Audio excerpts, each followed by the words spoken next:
In this video, we're going to be taking a look at the Sandtrooper from the Saga collection. He was figure number 37, released during a time when a lot of New Hope characters were being released.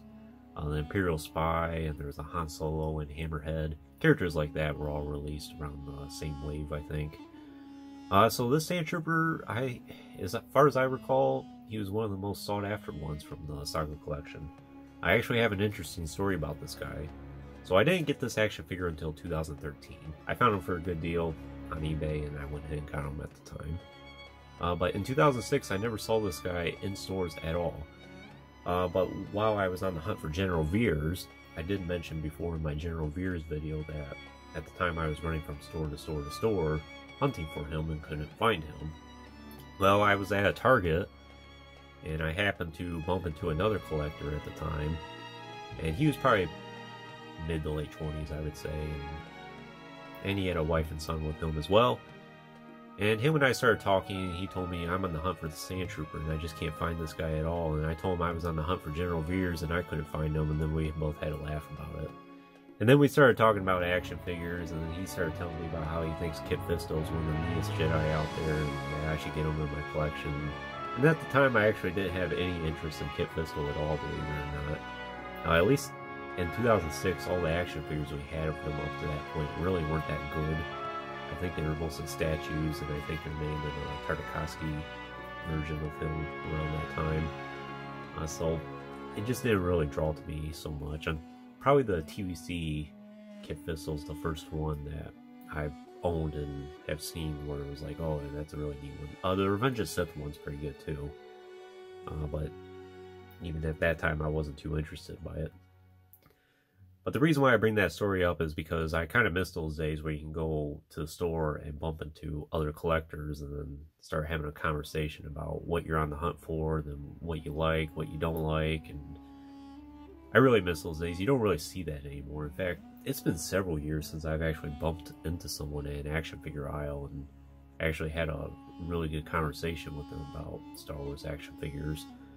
Last time I probably had one was in a comic book store in Phoenix, Arizona, I think, and the guy was just asking me 20 questions about, oh, which figure is the cheapest, which ones you think a young son would like, or something like that. And at the time, I actually recommended this Sandtrooper to him, and it was in the Power of the Jedi card, and I said that's a perfect first action figure to get for someone just getting into collecting, and he went in and got it. But like I said, not too often I really experience it so much anymore. And for all my local stores, I don't see anybody shopping for Star Wars action figures at all. Everyone just passes those aisles, and usually they're empty.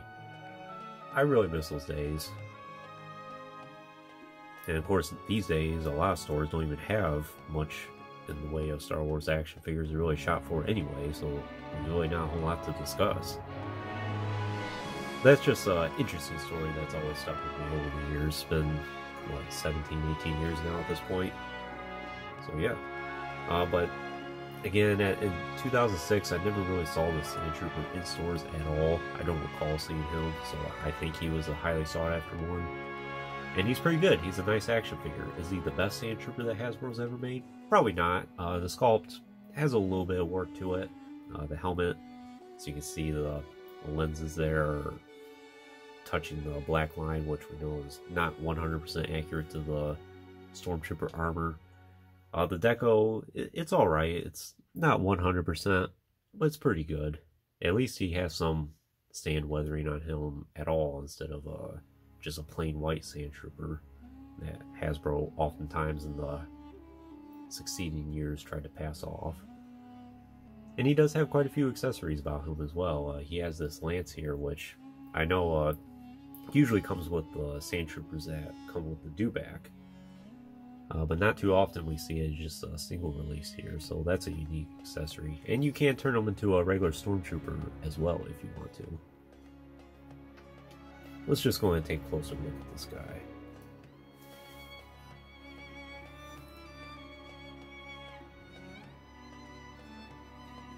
So you can tell he's a Sandtrooper. Like I said, the helmet sculpt probably could use a little bit more work. The mouth there is much more black I think, compared to what it should be. Oftentimes, I think those are either very fine, yeah, that's a very thick amount there as well, but sometimes I think they're gray, and I think the gray looks a lot better. Of course, the lenses should not be attached to that black line. And the helmet sculpt itself, it's okay. It's not 100% there. One thing about it as well, and this might be for the rest of the body, is since the pauldron's here, he has a hard time with his head keeping it straight. So if you rotate him to the side, he's going to have this uplift to it.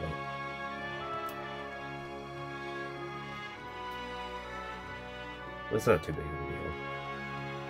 So he has a entirely black pauldron, which I think the black pauldrons signify a corporal, if I recall seeing correctly. The squad leaders are considered they wear the orange ones, and I forget what the white one, I think the white one might be the sergeant actually, and I forget what the gray one is. Interesting ranking structure of how they go about it. So you do corporals, sergeants, maybe the gray one's a captain, I'm not sure. And then, of course, the orange one, I think they usually refer to as a squad leader. Well, what does that mean? Is he a sergeant? Is he like a master sergeant or a commander? Which I'm leaning towards it being a commander, because remember in A New Hope when Vader sends an attachment down to Tatooine, C2 personally commander. So I suspect the Sandtrooper we saw with the orange pauldron in New Hope was probably that commander. He does have the magazines stored here on his pauldron, and he doesn't have any other magazines on him. He has the backpack there, which is pretty much the same one I think as most of the other Sandtroopers we've gotten over the years. Not really a whole lot different about that. As far as the body's concerned, he's a little skinny, I think, and especially in the hips here, it's his legs are very close together. And because he only has swivel hips there, you can't really do a whole lot about it and get him in like a stable stance or anything like that. As far as the weathering is concerned, it's alright. In some ways it looks very clean, as you can see on his biceps there, and even on this arm. And then in other areas it's covered in sand, like someone threw it on him. There's a little bit on his helmet there too. But at least you could tell he's a Sandtrooper, and at least they tried. He does have a holster there as well.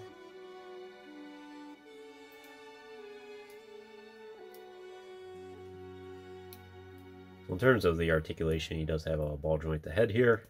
Not too bad of a range of motion. Like I said, he's kind of restricted by the pauldron there, but you can get him in most of the poses that you want him in. He does have hinge at the shoulders, which have a really good range of motion. And hinged elbows, which I think go a little past 90 degrees, which at the time was something we didn't really see with a lot of action figures. Does have a swivel wrist, and a joint at the torso, swivel hips, and then hinged knees and hinged ankles. So super articulated for the time. Oftentimes in 2006 it was kind of hit or miss. Some were super articulated and some weren't. In terms of weapons and accessories, of course he has his lance here, which I said usually comes with a dewback set. He does have those brown wrappings around the lance there. And then he does have the guard, pike at the end. And he holds it pretty good. And it looks natural. He does have a standard E11 as well. Nothing unique about that. I suppose you can count the pauldron as an accessory. And of course the backpack, which does pop out. And like I said, you can turn this guy into a normal stormtrooper. And the way you can make that even more credible is you can include his thermal detonator. So there's a spot in the back of his belt there where you can plug that in. And right there, you got a standard stormtrooper. And if you really want to make him even more standard, you can pop this pauldron off.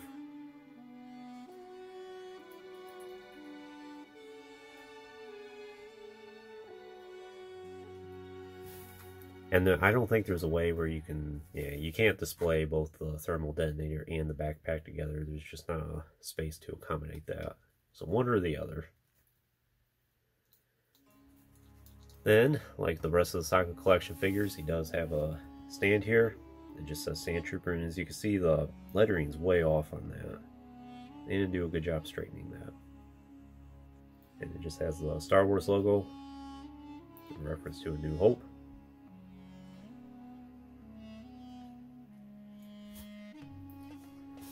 And he does stand on the stand pretty good.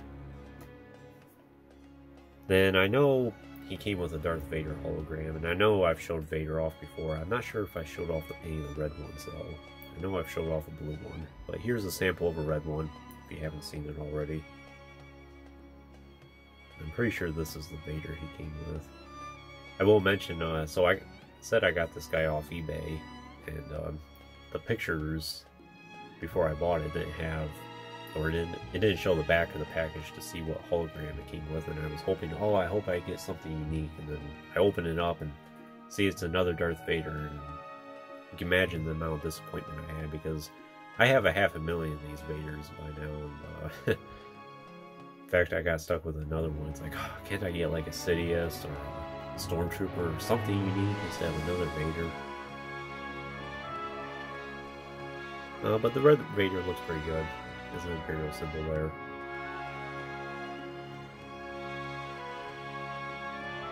I really like these holograms. I hope to collect all of them at some point, and I'm getting pretty close. I know I'm down to just a few more.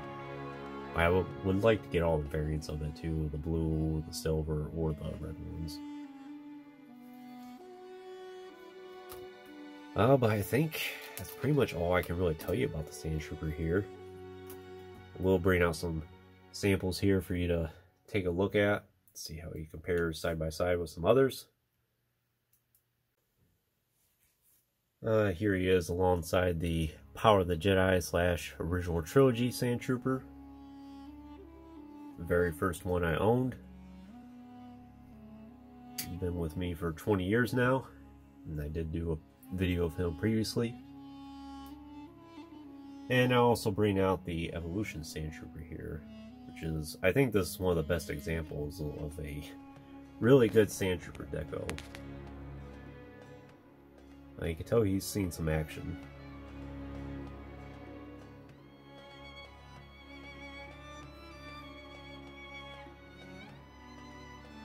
They all look really good together.